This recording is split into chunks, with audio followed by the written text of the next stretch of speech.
Intentar buscar una solución política, que ya le digo cuál es el hecho final. El hecho final tiene que ser una votación, pero esa votación no puede ser por la independencia o por la autodeterminación. Tiene que ser por un fortalecimiento del autogobierno de Cataluña.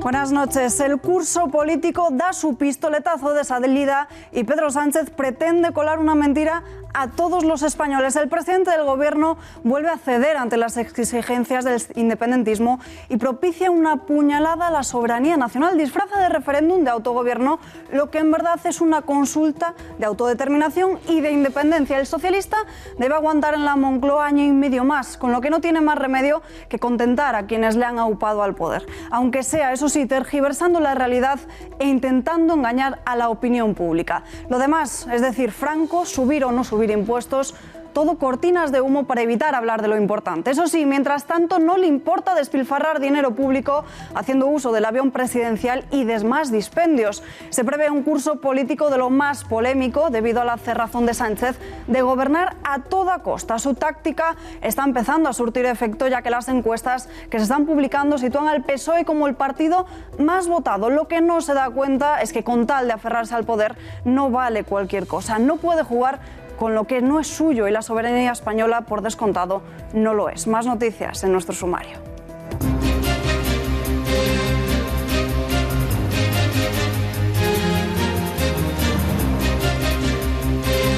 Ley de concordia por ley de memoria histórica. Es la propuesta del líder del Partido Popular. Pablo Casado plantea suprimir la ley de memoria histórica, como decimos, la que califica de sectaria e innecesaria, y en su lugar crear una ley de concordia que reivindique la transición constitucional. Con el rumbo político centrado en la exhumación de Franco del Valle de los Caídos y la amenaza independentista a menos de un mes del aniversario del 1 de octubre, Casado señala que la guerra civil vuelve a servir de ridícula coartada a la izquierda radical para disimular su incompetencia.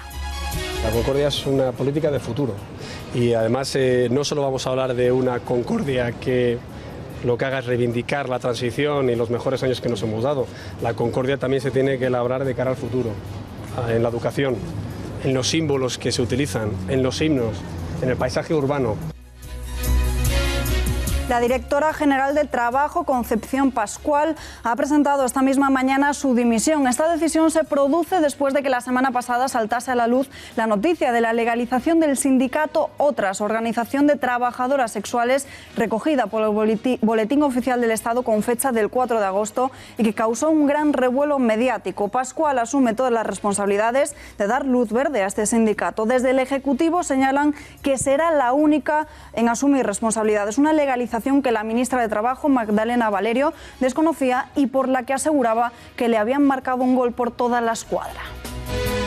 Cuando me enteré, el disgusto que me pillé ha sido de los más gordos que me he pillado a lo largo de mi vida profesional y política, y llevo ya un cierto rodaje. Y me pillé un disgusto muy gordo porque me parece que, sinceramente lo voy a decir, me han colado un gol por la escuadra. Y nos vamos hasta Avilés porque a esta misma hora son ya 5 personas las que han fallecido en un trágico accidente de autobús. Se trata de un vehículo de la compañía Alsa que cubría la línea entre Cudillero y Gijón, que ha colisionado brutalmente contra un pilar de cemento de un paso elevado situado en una zona de obras de la autovía. El último balance del Servicio de Emergencias de Asturias apunta a 16 personas heridas, incluidas el conductor del autocar. 5 de ellas están muy grave, una grave y 10 leves. Los lesionados han sido trasladados en helicóptero y ambulancias hasta el Hospital Central de Asturias en Oviedo, al San Agustín de Avilés y al de Cabueñes en Gijón. de agosto y eso se traduce en que las vacaciones de verano se terminan para muchos españoles. La vuelta al puesto laboral implica tristeza, aburrimiento o incluso ansiedad. Son los principales síntomas de la depresión posvacacional que, según el último informe de ADECO, va a sufrir 1 de cada 3 españoles. En unos minutos veremos las recomendaciones de los expertos para que la vuelta al trabajo no se haga cuesta arriba, entre ellas ir adaptándose poco a poco a la rutina o recuperar hábitos saludables. Hay personas que les gusta volver un poquito antes para ir poco a poco acoplando las rutinas al día a día, volver otra vez a los mismos horarios, volver a poner otra vez en orden las cosas y bueno, pues eso les ayudará.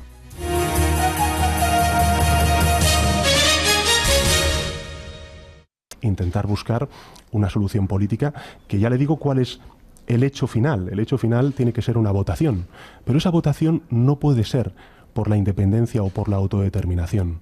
Tiene que ser por un fortalecimiento del autogobierno de Cataluña, que en definitiva, a mi juicio, es lo que mayoritariamente aglutina al conjunto de la sociedad catalana. Esta votación es un referéndum, como le está pidiendo el presidente Quim Torra en los encuentros que tienen. Sin duda alguna es un referéndum por el autogobierno, no por la autodeterminación. Lo acaban de escuchar, el presidente del Gobierno inicia la vuelta al curso poniendo un camino de flores a los separatistas catalanes. Para el socialista, la solución política en Cataluña pasa por un referéndum, aunque pretende disfrazarlo de consulta de autogobierno y no de autodeterminación. Así lo ha anunciado esta misma mañana, después de que la semana pasada el presidente de la Generalitat, Quim Torra, hubiese vuelto a exigir a Sánchez que pusiera algo concreto encima de la mesa para iniciar el diálogo entre la región y Moncloa, ya que el separatista aseguraba que se veía obligado a cumplir el mandato del 1 de octubre, un diálogo que el socialista aventura que se va a materializar a través de comisiones bilaterales. A pesar de que ya son muchas las voces que reclaman la aplicación del artículo 155 de nuevo, Pedro Sánchez lo descarta de pleno, señala que no lo ve necesario, pero también ha aseverado que el hecho final tiene que ser una votación y, por tanto, debe pasar por un fortalecimiento del autogobierno, no en ningún caso por la independencia. Durante toda la entrevista, Sánchez ha querido seguir la estrategia de ofrecer diálogo, pero al mismo tiempo querer mostrar, de cara a la galería, eso sí, que será firme si hay que tomar decisiones. Señala que apuesta por el respeto a la legalidad, lo que incluye respetar la independencia de la Fiscalía General del Estado. Yo lo que siempre he defendido es que el Gobierno de España, por un lado tiene la ley y por otro lado tiene una vocación inequívoca de dialogar con las partes en Cataluña. Es decir, nosotros queremos dialogar, queremos resolver una crisis política y para eso manifestamos nuestra, digamos, voluntad inequívoca de explorar todas las opciones políticas para lograr ese consenso que nos permita resolver esta crisis que dura más de una década, pero por otro lado el Gobierno de España lo que va a hacer es respetar la legalidad. Y la legalidad significa también respetar la autonomía del Poder Judicial y de la Fiscalía General del Estado. El Gobierno de España es claro en esto. La autonomía de la Fiscalía General del Estado así está reconocida en la Constitución e, insisto, ley y diálogo. Esa es la fórmula del Gobierno de España para resolver una crisis política que es la que ahora mismo está condicionando en buena medida la política no solamente catalana, sino también la política española. Diálogo político con voluntad de acuerdo es la demanda del lehendakari Iñigo Urkullu al Ejecutivo Socialista. El presidente vasco no solo asegura que hay que abordar, dice, una cuestión política como es la causa nacional catalana, sino que incluso ataca a la justicia española. Considera que la causa judicial contra el proceso separatista está revestido de una acusación de rebelión que para él no existe. Y que no es una cuestión solamente de Cataluña, sino que es una cuestión de Estado. Y que por lo tanto, como hombre político, institucional, con responsabilidad también, me parece que todos deberíamos tener una cierta interpretación de lo que es altura de miras, también con sentido de lo que es una política de Estado, ya sea que entendamos el Estado de una manera o el Estado de otra manera, pero que estamos abordando una cuestión política que es la causa nacional catalana, como la causa nacional vasca, la causa catalana o la causa vasca, que refleja lo que es un problema político y que exige la necesidad de un diálogo político con voluntad de acuerdo. En el Partido Popular ya han condenado las intenciones del Ejecutivo. El presidente del PP dice que el referéndum es una línea roja que no van a tolerar bajo ningún concepto. Por su parte, desde Ciudadanos, Albert Rivera califica de barbaridad que Sánchez proponga un nuevo estatut para la región. Si ha pactado eso con los independentistas, exigimos que aclare qué es lo que ha pactado. Para el Partido Popular es una línea roja que se rompa la igualdad entre españoles, que se siga rompiendo la ley y mucho menos que además se haga ocultándoselo a estas cámaras y a la mayoría de todos los españoles. Pero insisto, esto sería una línea roja. Si hay una consulta de autodeterminación, aunque la llamen de autogobierno, este gobierno está incapacitado para seguir gobernando.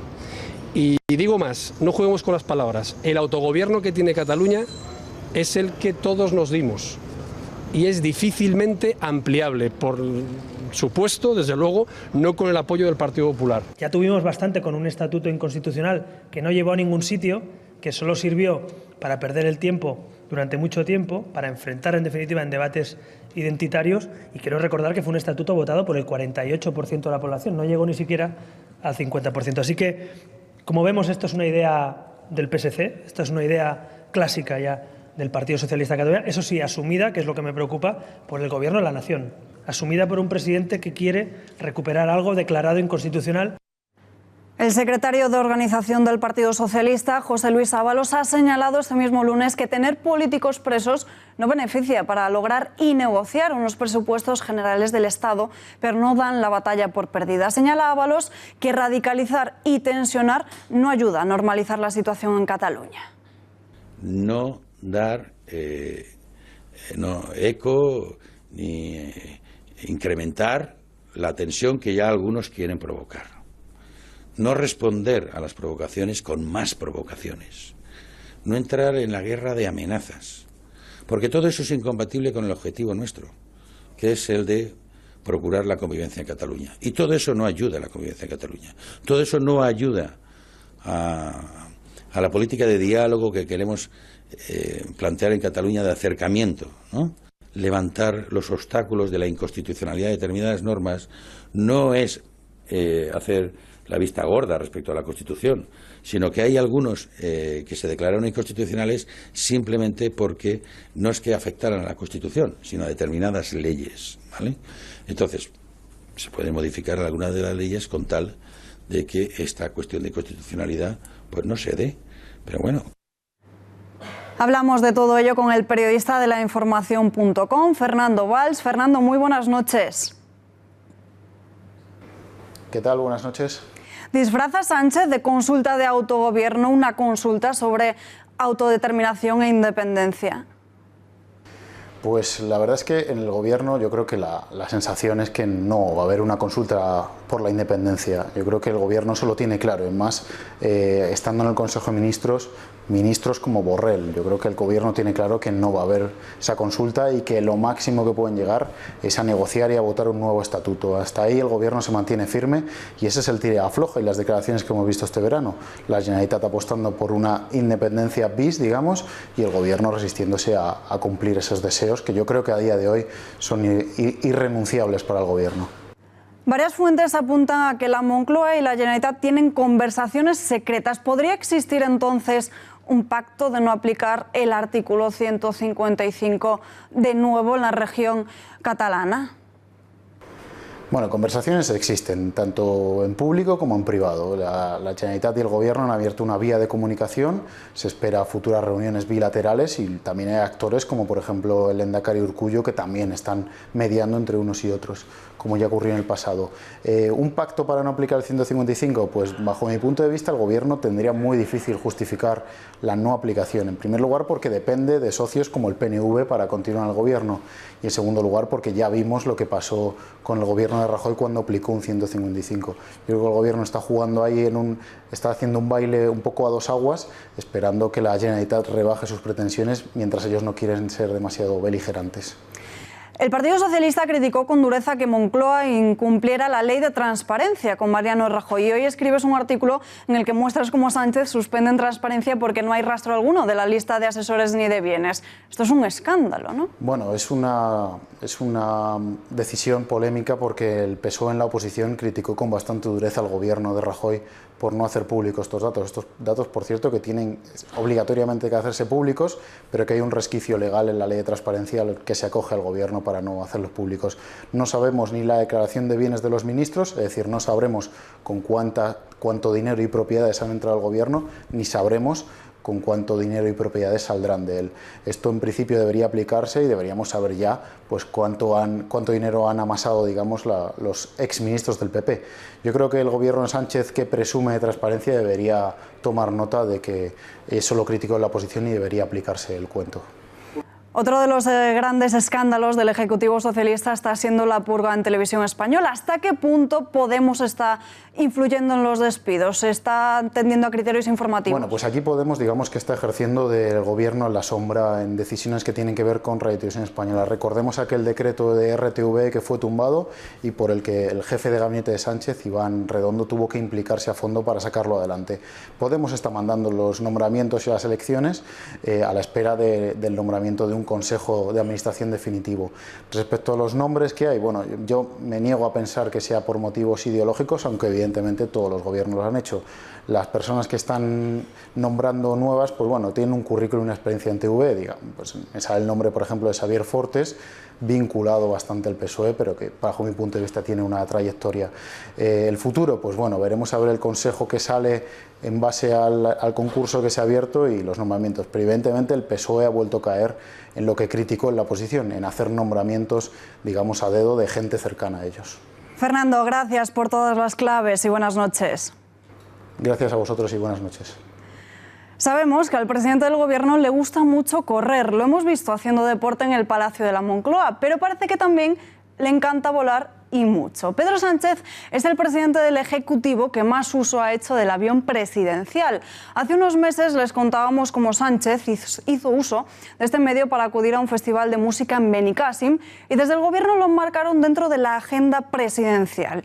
Durante los 4 días anteriores al inicio de su gira política por Latinoamérica, el socialista usó el helicóptero hasta en 5 ocasiones diferentes. Se trata del modelo Super Puma del 402 Escuadrón del Ejército del Aire, destinado al traslado de importantes personalidades del Gobierno. Su tripulación oscila entre los 2 y los 4 miembros y se trata de un helicóptero pesado con un importante coste, ojo, de la friolera de 5.000 euros la hora de vuelo. Según fuentes vinculadas a la seguridad de la Moncloa, casi todas las semanas coge el helicóptero. Pero es que atención, porque Sánchez realiza trayectos por el aire que Rajoy hacía en coche, como por ejemplo para ir desde Moncloa a la base aérea de Torrejón de Ardoz, un trayecto de apenas 26 kilómetros. Cuenta atrás en el juicio de los ERE. Mañana, martes 4 a las 10 de la mañana, se reanuda en la sección primera de la Audiencia de Sevilla la vista oral con varios testigos tras el parón que ha habido durante todo el mes de agosto. Está fijado que el calendario, que en el próximo 11 de septiembre pueda dar comienzo la prueba pericial, lo que se supone que el juicio entraría ya en la recta final, con las testificales del exconsejero de la Cámara de Cuentas, Antonio Marmolejo, o del exdirector general de Formación para el Empleo, Juan Manuel Fuentes Doblado. Además, hoy hemos conocido que el Partido Socialista se habría repartido 56 millones de euros en la Sierra Norte de Sevilla.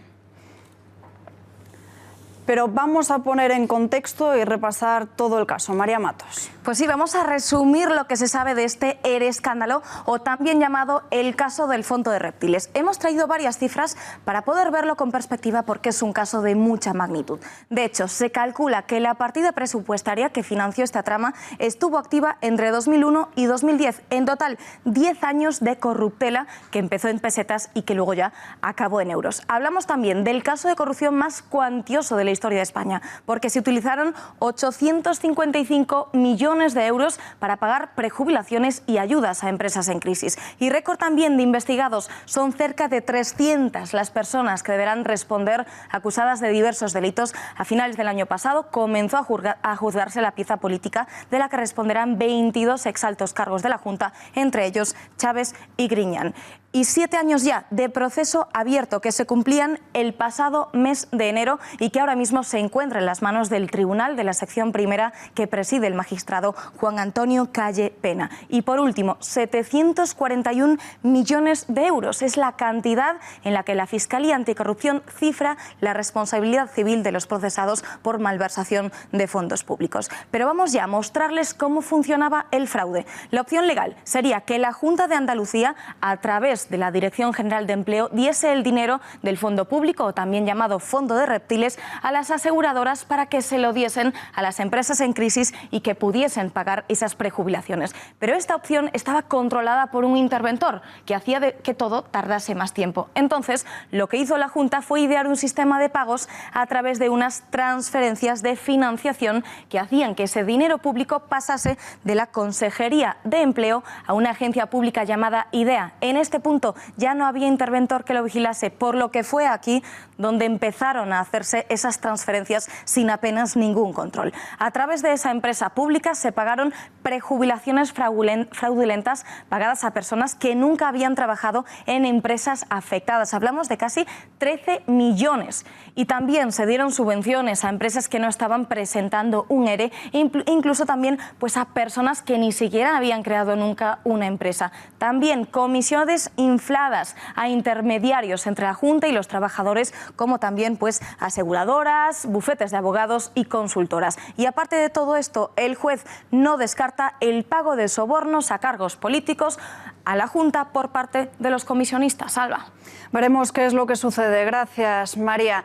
Y cambiamos de asunto, abrimos página económica y hablamos ahora de esos escándalos del gobierno socialista, porque el Ejecutivo de Sánchez frena el crecimiento de la economía española. El Ministerio de Economía ha publicado este último viernes un boletín que pone de manifiesto una desaceleración generalizada. En dicho documento se plasma que destacan las ventas minoristas, que en julio disminuyeron, o que las ventas en grandes empresas, el índice de producción industrial, perdieron impulso en junio, o que en ese mismo mes se amplió el déficit comercial por el empeoramiento del saldo no energético. A todo ello se suma que en el primer mes de Sánchez, en el sillón presidencial, se registraron salidas netas de capital por valor de más de 11.000 millones de euros, y todo ello sin contar que la constitución de hipotecas y la cifra de negocios empresariales bajaron ese mismo periodo que mencionábamos durante las semanas de junio.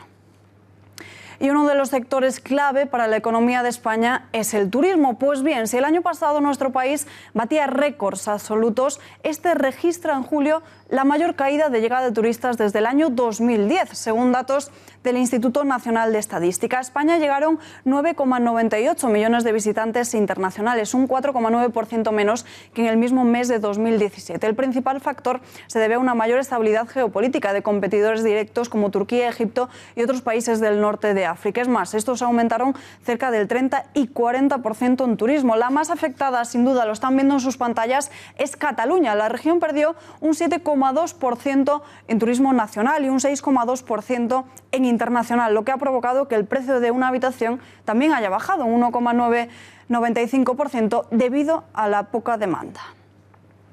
Y el Gobierno ha admitido la ralentización en la llegada de turistas a España. En palabras de la ministra de Industria, Reyes Maroto, que echa balones fuera, dice que la apuesta del Ejecutivo se centra en la calidad y la diversificación de los flujos para así evitar destinos saturados y llenos de gente. Y vamos a apostar por una estrategia basada en la calidad, siendo conscientes de que efectivamente vamos a tener una ralentización de los flujos, la estamos teniendo, tenemos que diversificar flujos y, como decía, a través de la información, a través de la digitalización, definir esos nuevos destinos turísticos inteligentes que nos permitan gestionar mejor la cantidad y también ofrecer mejores experiencias para aumentar el gasto turístico y la estancia media.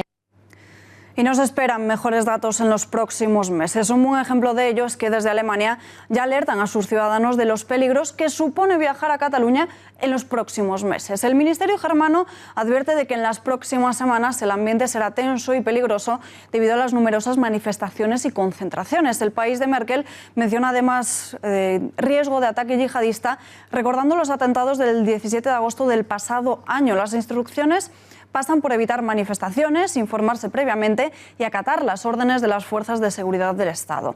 Y como fechas de más alta tensión, el informe señala el 22 de septiembre y el próximo día 1 de octubre, cuando se va a cumplir el primer aniversario del referéndum inconstitucional.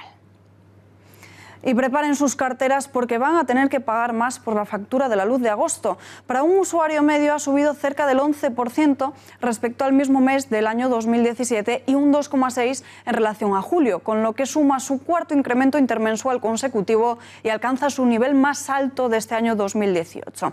Si en agosto del 2017 la factura media de luz era de 55 euros, este agosto se sitúa en los 61.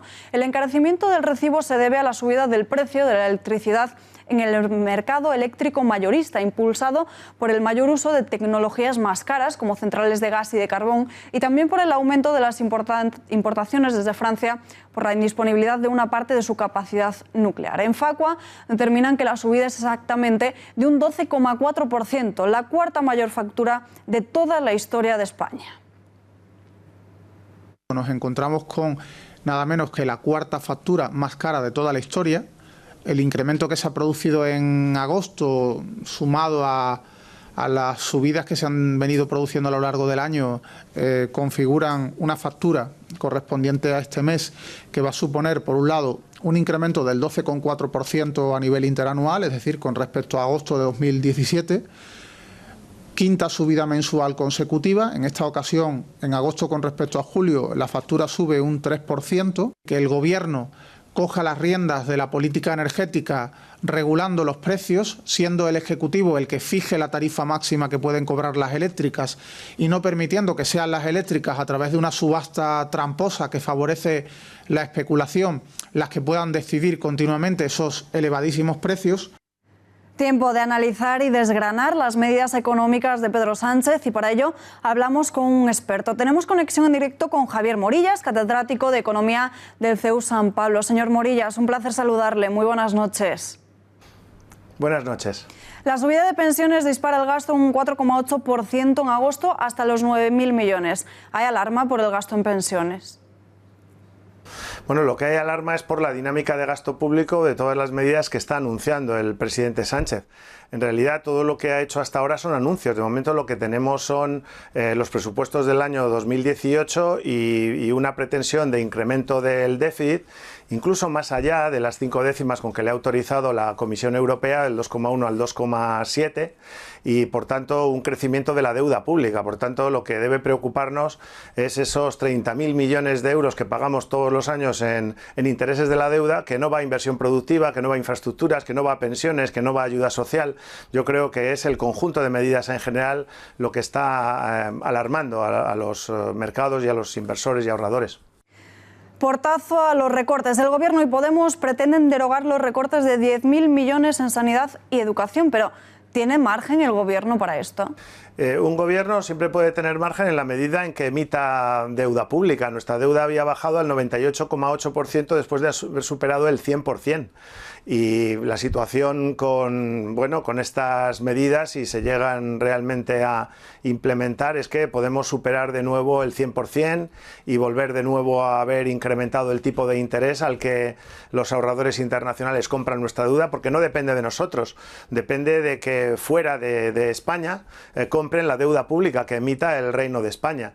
No es lo mismo que nos la tengamos que retribuir a un 1,50%, que lo tengamos que hacer a un 2,50%, a un 3%, o tipos de interés más alto, como lo llegamos a hacer en los peores momentos de la crisis, que recordemos era superior al 6%.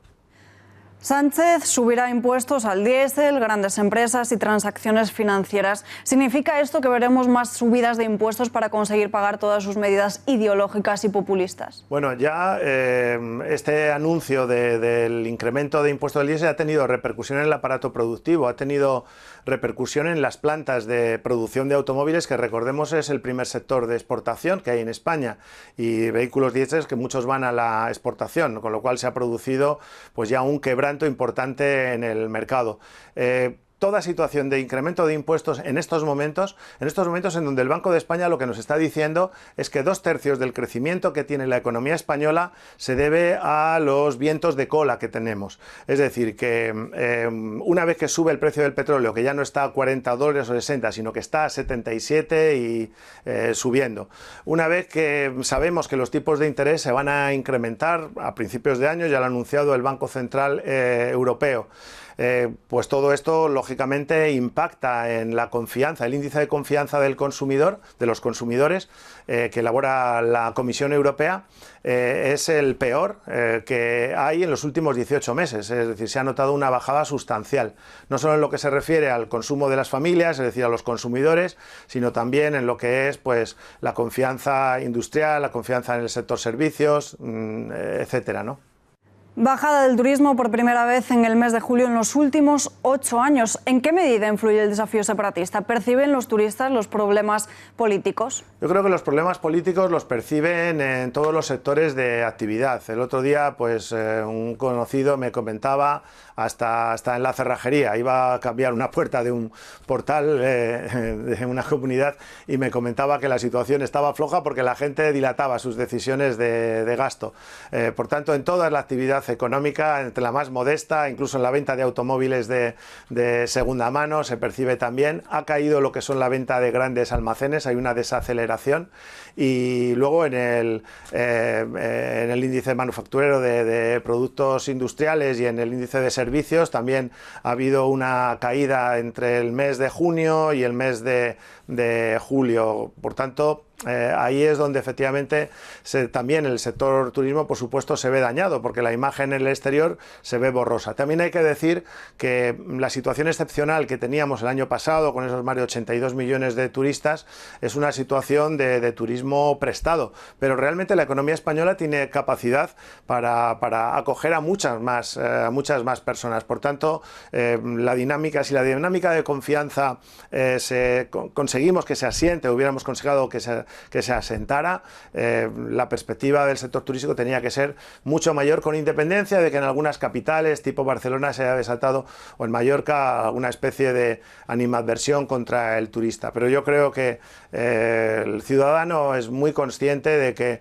el sector turístico pues es un sector tan importante como el sector de la automoción, el sector agroindustrial, la maquinaria y bienes de capital o el sector químico. Es uno de nuestros 5 grandes sectores puntales de la economía española y efectivamente pues el hecho de que haya una situación política de incertidumbre, con un gobierno en minoría, sin haber pasado por unas elecciones y tomando estas medidas de calado que yo denomino de política económica del guerra civilismo, porque al final las medidas no se acaban por concretar, pero lo único que se sacan pues son señuelos como las inhumaciones en el Valle de los Caídos y medidas de este tipo, mientras que, bueno, si comparamos con otra época, el caso mismo de Felipe González, que tenía problemas muy acuciantes y podría haber acometido también o haber seguido una dinámica de ese tipo. Recordemos que Felipe González ni siquiera cambió la Constitución, como tenía mayoría suficiente para hacerlo, con más de 202 diputados. ¿Pero qué hizo? Bueno, se dedicó a mejorar la seguridad social, se dedicó a mejorar las pensiones, la sanidad pública, la reconversión industrial. Yo creo que son unas medidas bastante erráticas las que está dando el gobierno y eso es lo que efectivamente está produciendo una falta de confianza y una caída en el índice de confianza general en el país. Y eso se refleja en todo, en el sector turístico también. Señor Morillas, gracias por su análisis y muy buenas noches. Nada más y muchas gracias. Buenas noches.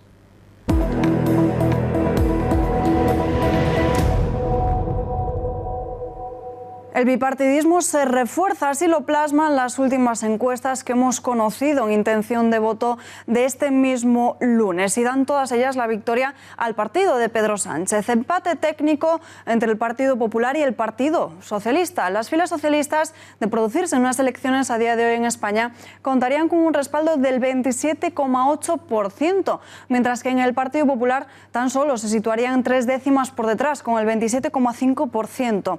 La formación de Albert Rivera contaría con un 18,5% con un 18,8% de los votos, y la fuerte caída de Podemos marca el tablero político con un 16% en intención de voto. Veamos ahora otro sondeo, el de Sociométrica para El Español. También otorgan la victoria al partido del Gobierno con un 25,8% de los votos, 103 escaños. Pero atención, porque aquí el segundo partido más votado sería Ciudadanos, con un 23,1% y el 81 escaños. Le siguen muy de cerca los populares, con el 22,6% de las papeletas y 90 escaños. Podemos también quedaría aquí en una cuarta posición con el 16,5% de los votos de los españoles.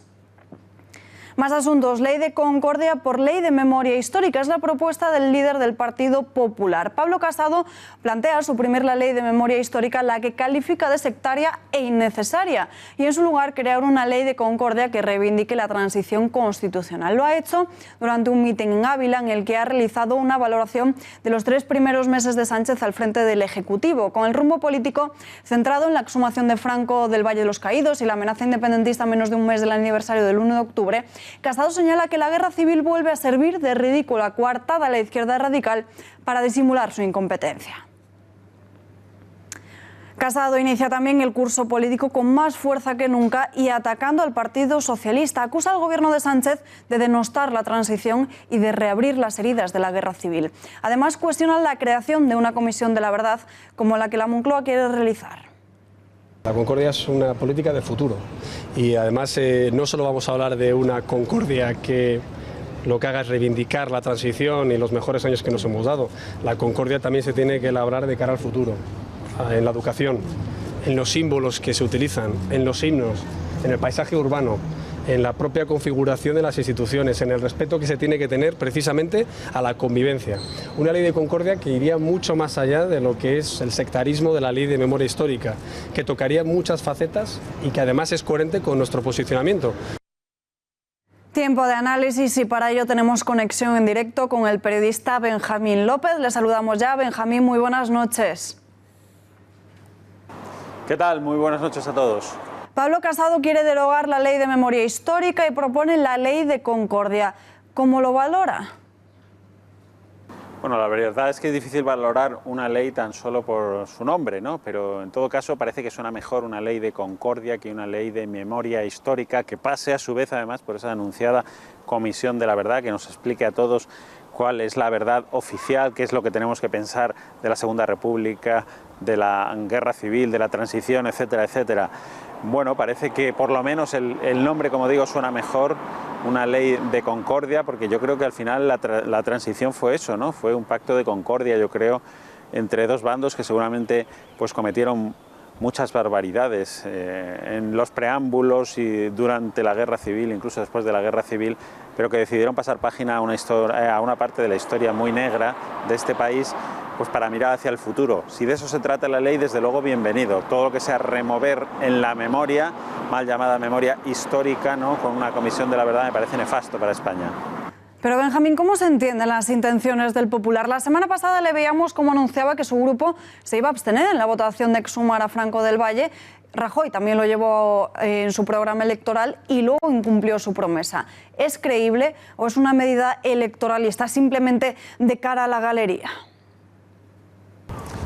Bueno, vamos a ver, cuando las primarias del Partido Popular, Pablo Casado reconoció que uno de los errores, o el principal error, decía textualmente, que había cometido el gobierno del Partido Popular era pues no cumplir precisamente algunas de las promesas electorales del PP de Rajoy, entre ellas, por ejemplo, la memoria histórica, ¿no? Una ley que impuso Zapatero, como señalaba antes, más para dividir que para reconciliar, más para volver a enfrentar que para pasar página y mirar al futuro. Mirar al pasado yo creo que es malo, sobre todo si miramos a un momento de la historia de España tan dramático, tan conflictivo y que tantas heridas produjo, ¿no? Bueno, yo creo que el éxito de Pablo Casado es, se decía, volver a las esencias del Partido Popular.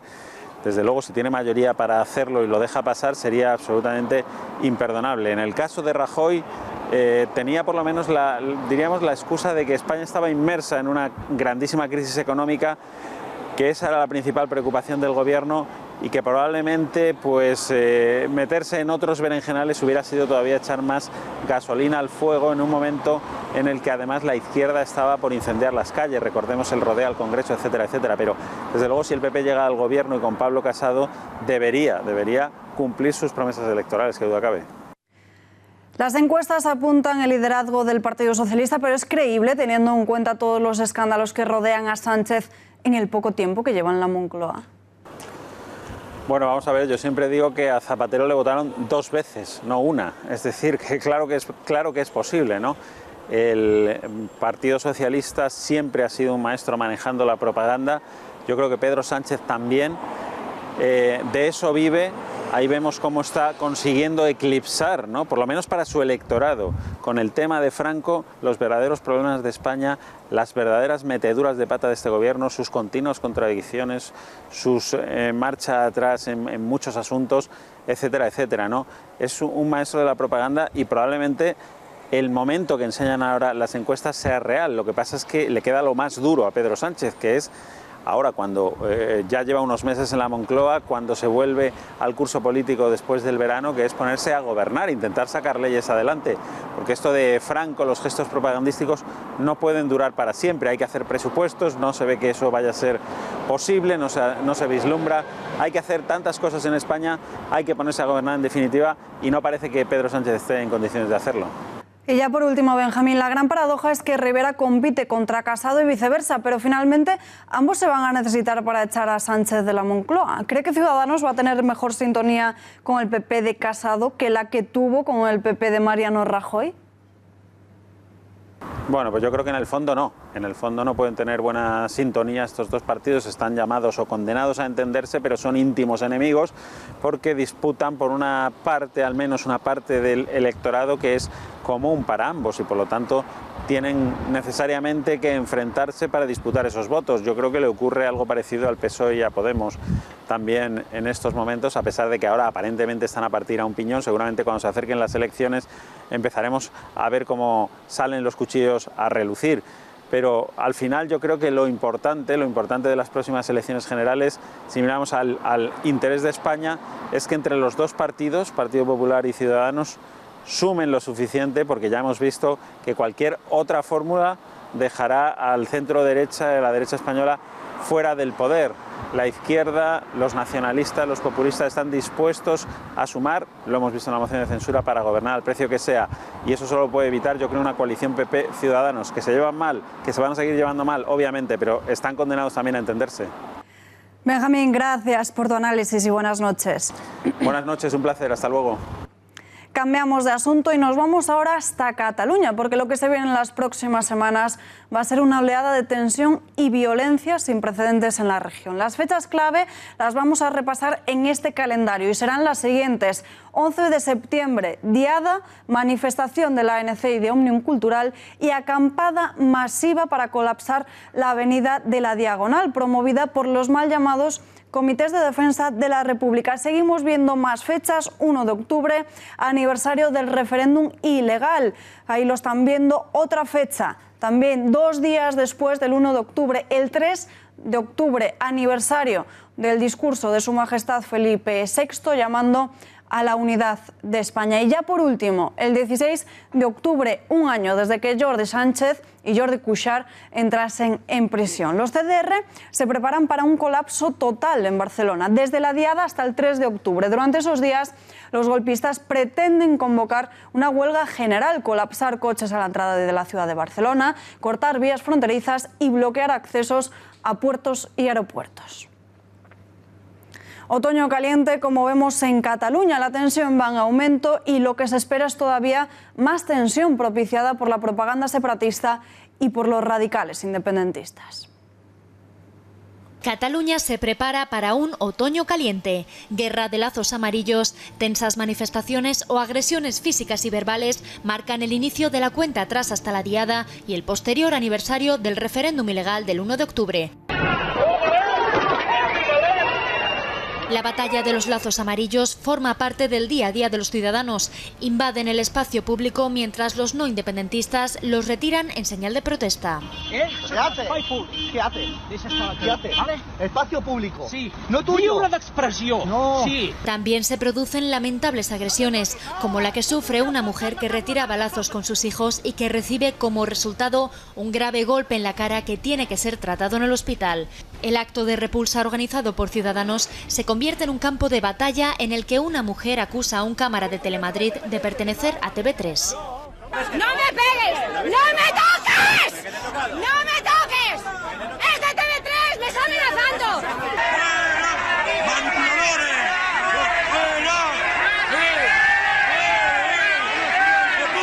Desde el partido de Albert Rivera piden al defensor del pueblo su amparo para la retirada de los lazos amarillos. Quien rompe la convivencia es quien quiere expulsar de las fiestas populares, de los espacios públicos y de los edificios a los que no piensan como ellos porque los inundan de simbología que evidentemente no te representa. Mientras los partidos independentistas culpan a Ciudadanos de fomentar la violencia a cambio de votos. Lo que haría bien el señor Rivera es fomentar la concordia, no fomentar el enfrentamiento. El presidente Quim Torra continúa mientras tanto con su agenda independentista para separar a Cataluña del resto de España. Primero vendrá la Diada, donde la ANC y Òmnium Cultural colapsarán con esteladas las principales ciudades catalanas. Posteriormente el aniversario del 1 de octubre, donde se prevén fuertes protestas que están ahuyentando el turismo internacional. Será un otoño difícil con consecuencias imprevisibles para políticos y ciudadanos. Analicemos la amenaza independentista de la mano del analista y consultor de empresas Juan Arza. Tenemos conexión a través de Skype con él. Señor Arza, muy buenas noches. Buenas noches. El Gobierno de la Nación y el propio Gobierno autonómico están haciendo lo propio y todo lo posible para frenar la violencia callejera nacionalista. No, en absoluto. El Gobierno de la Nación está absolutamente inactivo. Se está poniendo de perfil en todos los conflictos que se están produciendo, está intentando minimizarlos, está intentando quitarles hierro, en lo que podría aparentar ser una posición responsable de no echar más leña al fuego, pero en realidad esconde una posición cobarde y una debilidad enorme que tiene mucho que ver con el apoyo parlamentario del señor Sánchez. Y en cuanto al Gobierno de Cataluña, pues es partícipe de todas esas acciones que estamos viendo en la calle, las alienta, las promueve y en algunos casos las protagoniza. El presidente ha anunciado hoy la intención de un referéndum de autogobierno, aunque él dice que no es de autodeterminación. ¿Ayuda esto a rebajar la tensión con los políticos golpistas o verán que sus propósitos se cumplen? Yo creo que el independentismo hegemónico ahora mismo no atiende a ningún tipo de oferta y por supuesto tampoco a las que está haciendo el señor Sánchez, que creo que son gravemente irresponsables. Lo que está planteando es ni más ni menos que una repetición del trágico proceso del Estatuto de Autonomía, que se convirtió en una espiral de reivindicaciones donde se subía la apuesta cada día que pasaba y los independentistas nunca parecían estar contentos y donde al final tuvimos un acuerdo, como se ha venido llamando, que no contentaba a nadie, que tuvo muy poco respaldo en las urnas y que no ha arreglado absolutamente nada. Los independentistas, como digo, desde luego el nacionalismo hegemónico no atiende a ese tipo de ofertas ni contribuyen para nada a rebajar la tensión, me temo. Pues señor Arza, muchísimas gracias por estar con nosotros en directo y buenas noches. Un placer, buenas noches. Mañana se celebra la audiencia preliminar en Bruselas contra el juez instructor del 1 de octubre, el magistrado Pablo Llarena, después de la demanda civil que Carles Puigdemont presentó contra él a título particular con motivo de unas declaraciones con las que Puigdemont considera vulnerada su presunción de inocencia. Javier Torres, ¿cuáles son las claves del juicio? Cuéntanos. Buenas noches, Salva. Mañana es el primer contacto que tendrán las partes con el juez y el juez con la demanda. En esta vista, los abogados se limitan a aportar al juez un calendario de plazos del procedimiento sin que sea él, sino los propios letrados los que los establezcan. Esta circunstancia beneficia sobre todo a los letrados de Carles Puigdemont, que harán lo posible por mantener vivo el procedimiento para que coincida en el tiempo con el juicio del 1 de octubre previsto para finales de año en el Tribunal Supremo. Paralelamente, el abogado belga de España intentará desactivar la demanda en esta misma vista. Puede suele quedar inadmitida la demanda. Bueno, el abogado Hakim Boularbah, en representación de los intereses del juez y de España, invocará la inmunidad de jurisdicción como excepción de inadmisibilidad. En ese momento el juez tiene dos opciones. Por un lado, poner fecha para resolver las cuestiones planteadas por España previas a la admisión en una vista posterior, o resolver estas cuestiones en una sentencia. ¿Por qué el Ejecutivo no quería personarse? Bueno, pues al informe de la Abogacía del Estado que aconsejaba la personación de España, la ministra de Justicia, Dolores Delgado, finalmente supeditó esa personación a que el juez belga mencionara datos relativos al 1 de octubre, pues entendía que solo en este caso se estaría cuestionando la soberanía española. Según Delgado, las declaraciones de Llarena había que enmarcarlas en el ámbito privado, pero tras el comunicado de jueces y fiscales hablando de dejación de funciones, el gobierno de Sánchez finalmente rectificó respecto al juez Llarena. Por último, vamos a ver cuánto cuesta la defensa de Pablo Llarena. El gobierno valoró diversas ofertas, pero finalmente se ha puesto en manos del bufete belga Liderkerk Walters por una cantidad de más de €500.000. Esa es la cantidad máxima con la que se cuenta, que será menor si el recorrido de la demanda es pequeño. Como sucede en los grandes bufetes, los letrados cobran por horas entre 300 y 450 euros. Por otra parte, que los demandados hayan pedido un simbólico euro como indemnización se debe a que estas van en función del dinero reclamado. En este caso, al tratarse de un solo euro, estas costas ascenderían a cerca de 1.000 euros, según apunta el diario ABC. Uno de los gastos a los que se enfrentan muchos españoles durante estos días es el de la vuelta al cole. Hasta 500 euros por niño, según la Organización de Consumidores y Usuarios. Es la cifra que estiman al sumar uniforme, material escolar y libros de texto. Es por ello que desde la OCU han elaborado una lista con consejos para evitar el gasto excesivo y poder ahorrar todo lo posible. Entre las principales recomendaciones se encuentran comparar precios, revisar qué es lo que ya se tiene, aprovechar ofertas, intercambio con otras personas de libros y, atención, ir a comprar sin los más pequeños para evitar sus caprichos. La organización también ha realizado un estudio para conocer en cuánto se han encarecido los libros de texto. La investigación se ha realizado comparando los materiales según nivel de enseñanza, qué editorial ha subido su precio y dónde encontrarlos más baratos. El resultado, el precio de los libros de texto es un 3,4% más caro que en 2017.